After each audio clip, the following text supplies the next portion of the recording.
Welcome to Primetime Analysis. I am your host, Victor Onyango. Now, we know that Raila Odinga set a date, and it is on this Friday that we are going to have the Saba Saba rally that is coming on. As Raila had already indicated earlier, the Saba Saba rally is going to be conducted in different locations, not only in Nairobi. If I looked at the statement that he made yesterday, Raila was ready for the battle. And for me, I believe that he has engaged his comrades whom he used or whom they worked together with during the liberation movement to show support for Kenyans who are disgruntled with the policies that this Kenya Kwanza government is making. And this event has sent shivers down the spine of mandarins at the State House. If you looked at the meeting that was done yesterday between William Ruto and the Nyanza leaders, it was open that the president was up to achieving a specific objective.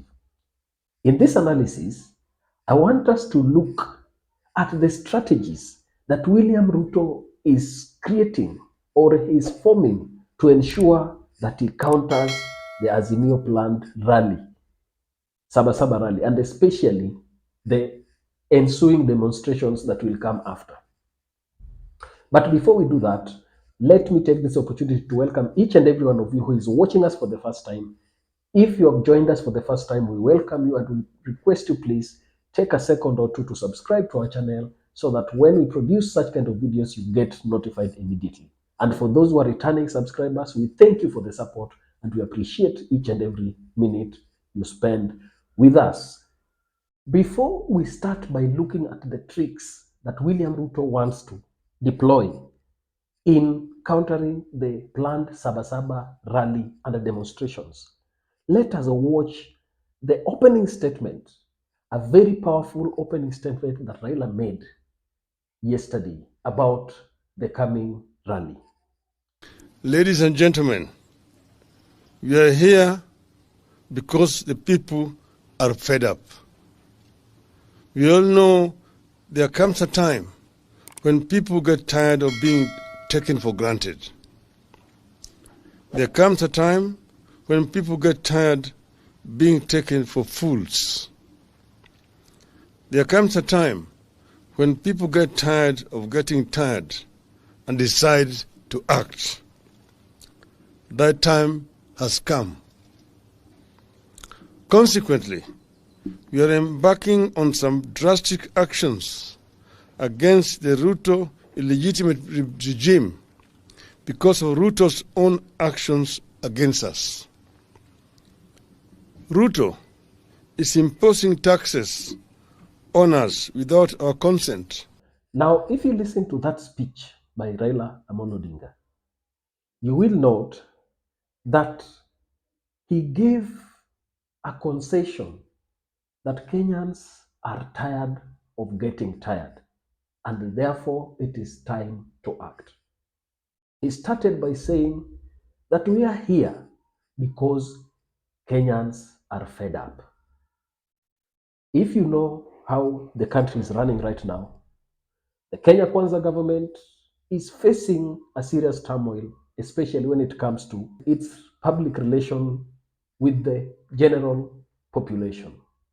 And therefore, as the opposition or the Azimio group is trying to plan itself to counter government strategies of oppressing Kenyans, the government has been on high alert and they have looked at the plans that are ahead of us and they have planned themselves to counter every event or every activity that Azimio plans to do.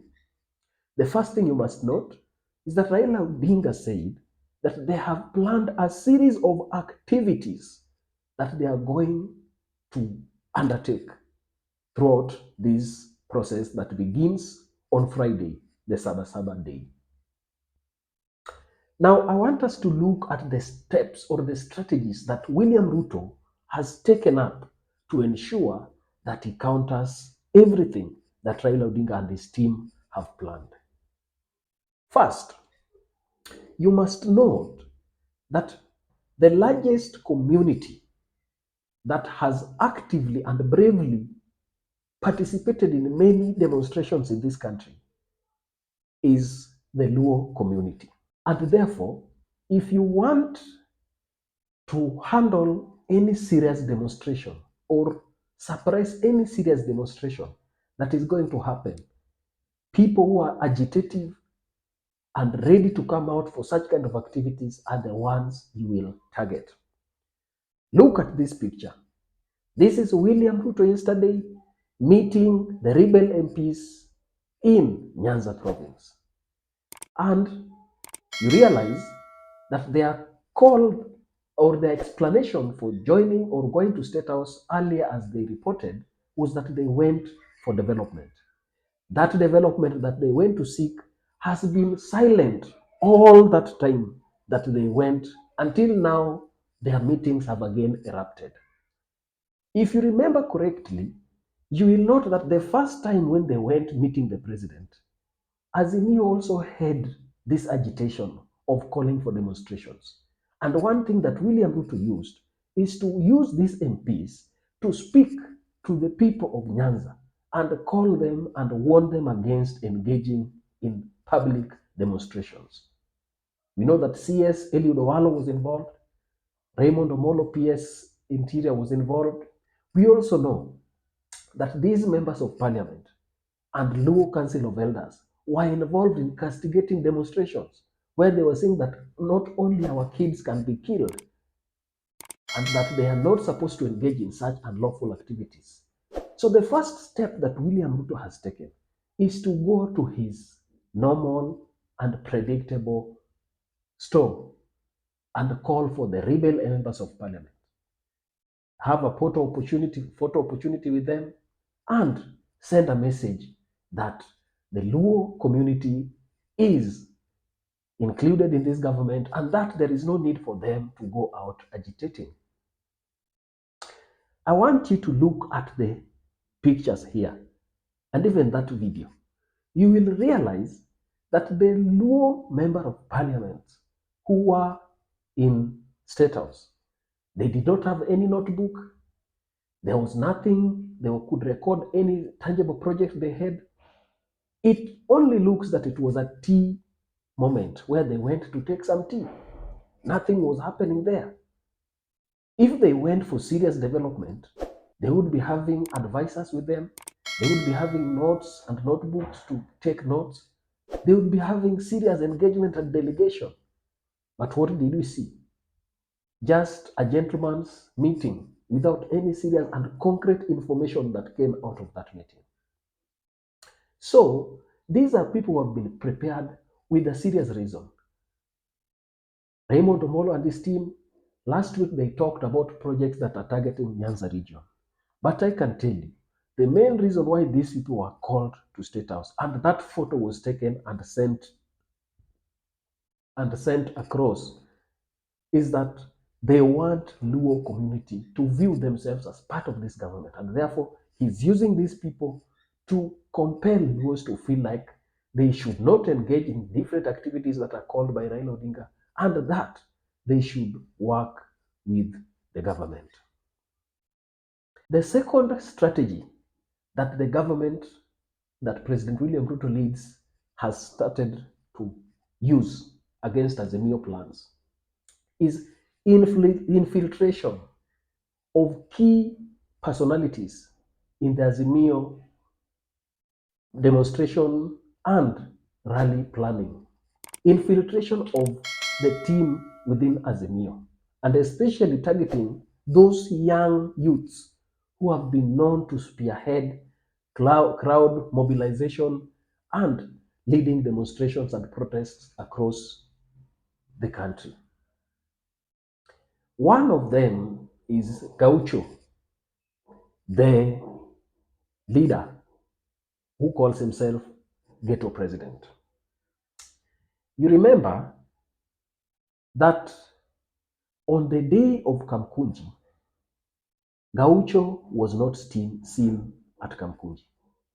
And the only thing that came out was a picture of him claiming that he is in bed and he was assaulted by certain goons when he was heading to that rally. I want to tell you that for some time now I've been doing a critical analysis of Gaucho himself, and I am made to believe that this meeting or this engagement that he had where he was in the hospital was one of the strategies to make himself distracted away from activities of Azimio. I have always thought that if you remember the frequent arrests that he was having, and he wanted to always be released, and at some point he claimed that he is not Azimio, he can go to meet William Ruto if he wants, and that he cannot join UDA, such kind of things. This was a social engineering strategy. Gaucho has been recruited as an agent of the government. And time will vindicate me for this. He is not entirely in Azimio. And his main aim in Azimio is to understand the strategies that are going to happen and demobilize youths who would want themselves to go there and consider themselves part of that organization. And therefore, for me, if you ask me, I believe Gaucho, who has been very instrumental speaker in most of this public engagement with the people, has been co-opted into government intelligence system to understand and to monitor Azimio grouping.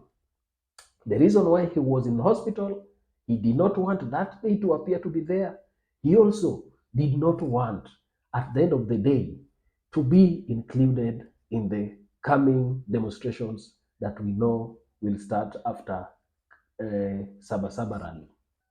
The third strategy that William Ruto has deployed is rekindling the committee that was in bipartisan talks. Yesterday, I watched Murogara, the co-chair of the bipartisan team, talking about there is need for the Azimio team to come so that the dialogue and engagement can proceed. There is need for them to consider shelving their engagement in public, and he went far to speak against Azimio involvement in demonstration. Listen to this clip. There are other clauses which provide for how a party or a part of the talks committee can actually exit. That exiting has not taken place, and this is why we say the talks remain. They have not told us any of that we are reacting to the fact that they are going to the streets. The truth is the talks have to go on, all right? And the two letters that were to be signed, I explained that in fact I had sent drafts. I expected drafts with amendments back, but instead I got letters which were final and the content was different, absolutely different. And they were actually inviting me to commit an illegality by giving IBC directives. And the IBC does not take directives from anyone. So I actually told them I wasn't able to sign those letters because to me, they were not proper. They were not well done. Absolutely. And we are not reacting to the fact that there is a threat to go to the streets. In fact, I don't think it's a threat to go back to the streets. It's a threat to hold rallies, which is allowed by the law. Going to the streets is like you're possibly going to cause some violence out there, which is illegal. But holding a rally, agitating, and articulating your issues has no problem in our law. They are free to do so. But it must be peaceful and within the law of the country. Let's not speculate because they have not written to us to say they're not coming back. They have not invoked the remaining clauses to say they're not coming back. But we are going to wait for them for what in law we know as a reasonable period of time. So let's just remain reasonable period of time. Now you realize that this team has started becoming active at a time when Azimio have made good their threats. And Azimio, on their declaration at Kamkunji, they warned that they will never be engaged again in talks because they said no more talks. For me, I believe this bipartisan thing is a red herring that William Ruto is trying to use to try to convince the Azimio team to have a different approach into engaging in these demonstrations and public altercation with the government. The fourth and final strategy. Yesterday, there was a meeting between State House spokesperson Hassan Hussein Mohammed and media editors. For me, I have always said that in this country, there is no independent media, and all media houses are engaged in government bidding. If a media house is engaged in serious business worth billions with the government, there is no way they can always present truth to the common man. And in yesterday's meeting, Hussein Mohammed says that they wanted to discuss with the media the government's plan about the bottom-up economic transformation agenda. One thing you must note is that the government views itself to have been failing when it comes to public relations with the people. This is aimed to censoring media organizations against negative publicity about the government. They know that the Saba Saba rally and demonstrations are up and coming, and therefore, to find a favorable coverage, they want to have a strategy in which they can have fair coverage from independent media houses. You remember the other day when SK Macharia was seen at the State House. These are serious investors in the media industry. And if they are engaged with the state because they know their businesses are at threat, there is no way they will give you the truth and actual truth. And this is why, for me, I advocate for Kenyans to get their news directly from social media because that is where no one has control over. These are some of the strategies that I think William Ruto has engaged in to ensure that he controls or he shapes public opinion regarding the upcoming demonstrations ensuing from the Saba Saba meeting that will be held on Friday. Remember, please, to subscribe to our channel, like our videos, and always share for us to grow together. Thank you, and let's meet in our next analysis.